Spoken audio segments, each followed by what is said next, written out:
Okay, everybody.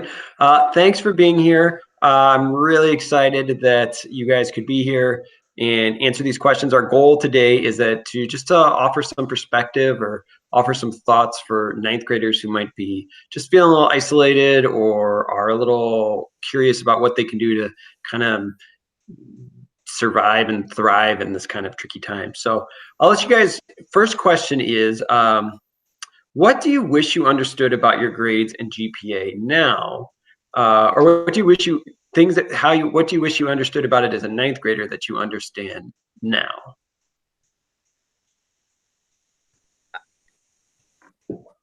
Sam, go ahead. I can go first. I'm going to say first off is don't sweat getting a couple low grades, a couple flukes, because by the end of your high school experience, you're going to have so many grades in there kind of diluting, 1B here or, a C, and you'll have lots of A's to kind of balance it out. And some advice I got from a teacher once was if you're considering, this is more for next year, if you're considering taking an honors class, totally do it, because with more rigorous course load, you get a weighted grade, and say you get an A minus, well, that counts as an A for your GPA.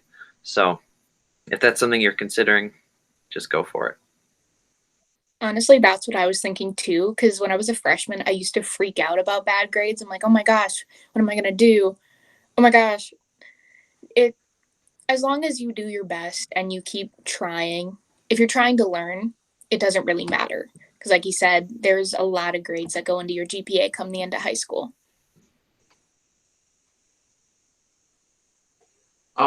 I would also just like to add that, well, it is okay to maybe have a few areas where, you might not do the best. You also, for those areas that you aren't doing the best, you also might want to put in just a little bit more effort, because the difference between an A minus and a B plus, that can make the world of a difference when you're starting to apply to colleges and stuff. When they see the A versus seeing a B, they value having higher grades, and that'll help you out a lot. And sometimes sorry. No, you go. Like the B plus and an A minus. If you take an honors course and you get a B plus and you show that you've done your best and your goal was just to learn something out of that class, that's definitely going to hold more weight than if you took a class that you knew that you could get an A in and got an A. That's exactly what I was going to say. Yeah. Okay. Awesome, guys. Thank you. All right. Next question. How would you have studied or prepared differently as a ninth grader, knowing what you know now as an 11th or 12th grader? Well, to start, I would have actually studied. I really didn't do any of that my freshman year. But yeah, mainly just devoting 10, 15 minutes every night to go over what I did in class. That would have made a world of difference when I went to go take the unit test or write the final essay for a class. Just reviewing my notes and understanding what I'm doing in the class, that really could have made the world of difference. So like taking some time each night to just not a huge chunk of time, but just to look over what you kind of like make sure it's sticking in your brain. Yeah. Awesome. Danny, that's a great one. Did any of you guys use Cornell Notes? I don't know if middle schools still use that, but find what works for you, because Cornell Notes didn't work for me. And most of my notebooks from freshman year, I tried very hard to use the note taking I learned. But if something doesn't work for you, take notes the way that it works for you. Yeah. For me, Cornell Notes did work. And what I have to say is a really important thing to do is take good notes. And I don't mean super pretty or super organized. It's actually comprehending what you're hearing or reading from a textbook or like a lecture. And if you have to put it into your own words and write it down instead of just hearing it, that'll help it stick into your mind better, and you'll be able to apply it to real life and your test better. So like some techniques on note taking, but also stick with what works and don't worry about the stuff that doesn't work. Yeah, I think that's really good advice too. Yeah. Okay, next question. What are some ways that you've navigated hybrid and distance learning? Any suggestions for new students trying struggling with this, and I should say that we are all trying to figure this out and all struggling with it. So, anything that you guys have that have worked or not worked for all of you? A planner. I have Planner. I Tell me don't more. I don't usually use a planner, but I'm a procrastinator. So I purchased this really cute planner because otherwise I wasn't gonna get it. And I force myself to use it because normally I'll forget to do it, and then I'll forget assignments, and then here comes 11 p.m. and the assignments due 11:59. If you plan out your time, it's definitely going to help you in the long run. Tell me more about that, planning your time. So, like, how do you plan your time? So say you have a big project, like I'm in the biomed program, and we have our senior capstones to work on. So having an idea of how long something's going to take, like we're working on a literature review this week, getting an idea of how long something's going to take, and then setting goals for yourself. Like maybe you're going to get this section done by this day. And then once you have that, you'll know what you're going to do for the next section. Break things into parts. That's what worked for me. And then designate a specific time to work on them. Yeah, I agree.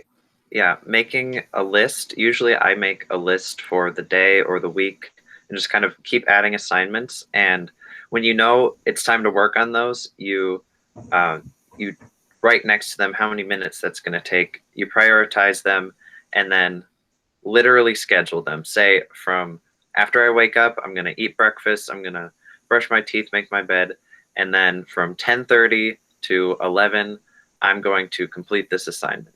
And just try your best to stick with that and have built-in breaks too. That's important. What you also have to consider, though, is not just getting the work done and making a list for it, but also trying to find a place to get the work done. Don't just do it on your bed, because when you're on your bed, it's pretty easy to just set the Chromebook aside, start scrolling on TikTok or Instagram, and then eventually forgetting that you were doing assignments and then putting it off until the next day. What I've done is in our guest bedroom, I put up a little desk, and that's where I do all of my schoolwork. So I have a physical divide between my personal life and my school life. And it really helps me actually get my work done. Absolutely. And I was going to say having a good, clean space. Like I also have that kind of physical barrier. Like here's my desk, and then I have my bookshelf, and this is like my little office space. But it's in my bedroom. So when my bedroom's messy, I have trouble focusing. And one thing that is really important for me, and I think would help most people, is making sure your space is clean, organized, and you'll be able to focus better. Like my floor was covered for a week. I cleaned it up, and I feel light and happy, and I feel like I can do anything. But yeah, I completely get that because when we went to distance, I'm also a PSEO student, so I go to Anoka Ramsey almost full time. So I had already been in our spring semester. So that shift, I didn't have that nice like transition from try 2 to 3. It was right in the middle.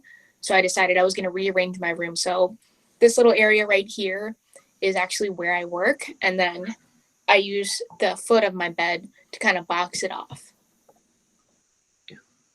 You guys are hitting on a lot of the things that we tell students. So for like creating a planner, creating a schedule for yourself, Carly, I love your physical planner.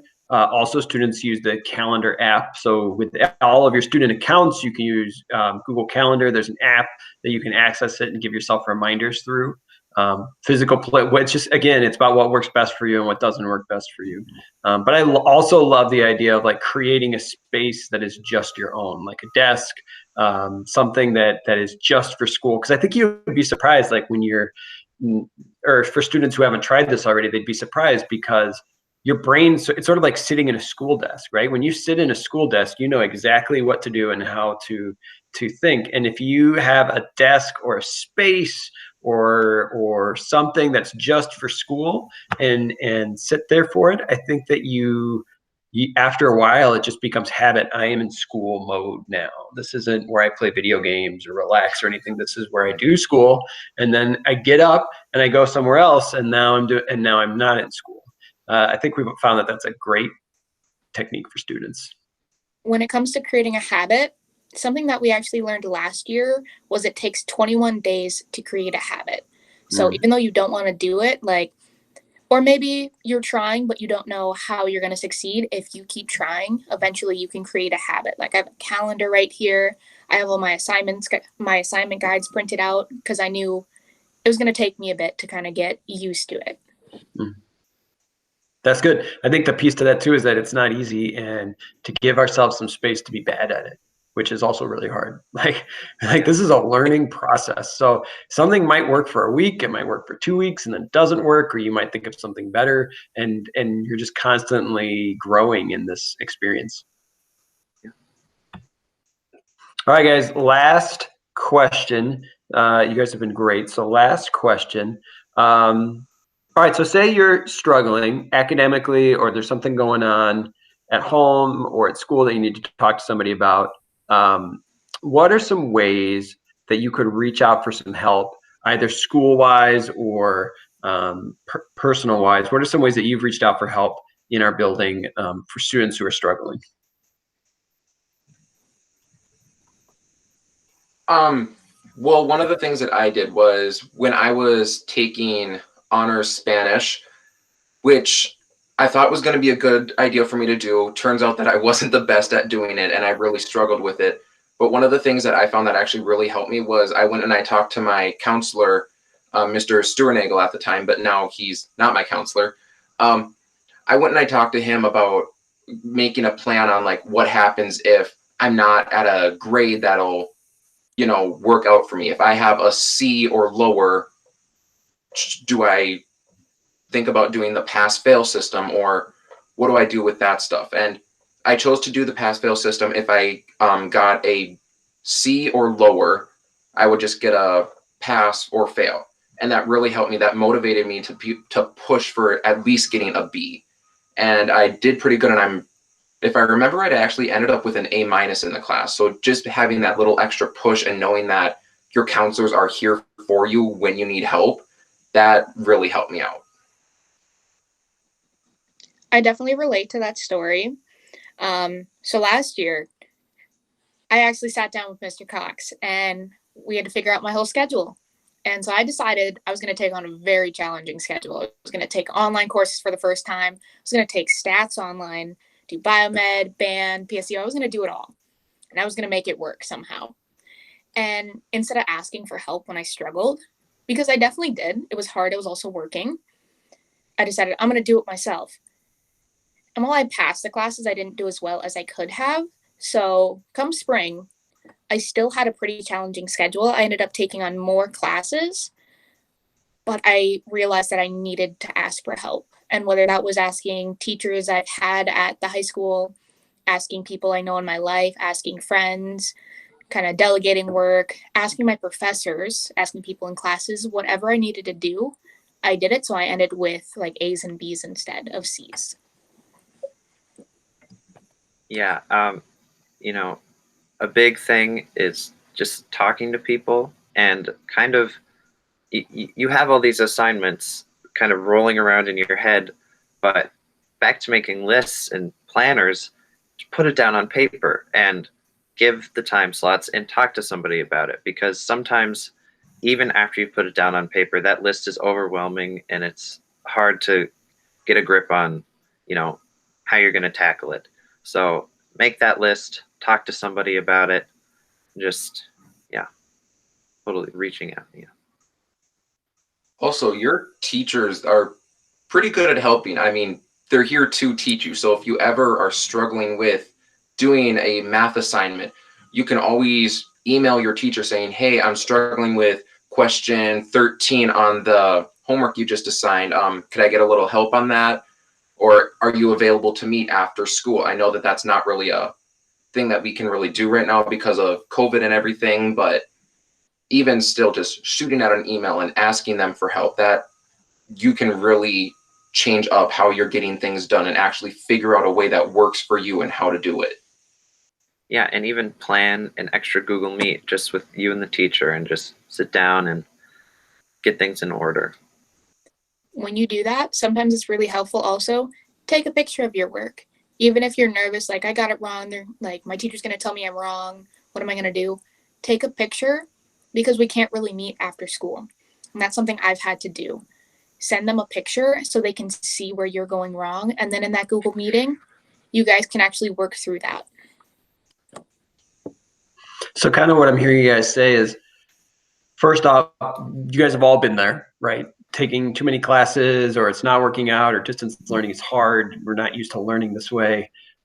Whether you go to your counselor, you go to your teacher, that there's lots of ways to kind of work at these problems. Or sometimes it feels like we're looking for someone to have like the answer, right? And I think what I'm hearing for you guys is all three of you had different experiences and had different solutions. So maybe the answer is, it's not necessarily to find the answer for you, but it's about figuring out what works best and what doesn't work best, and kind of moving along that path as we figure all this stuff out.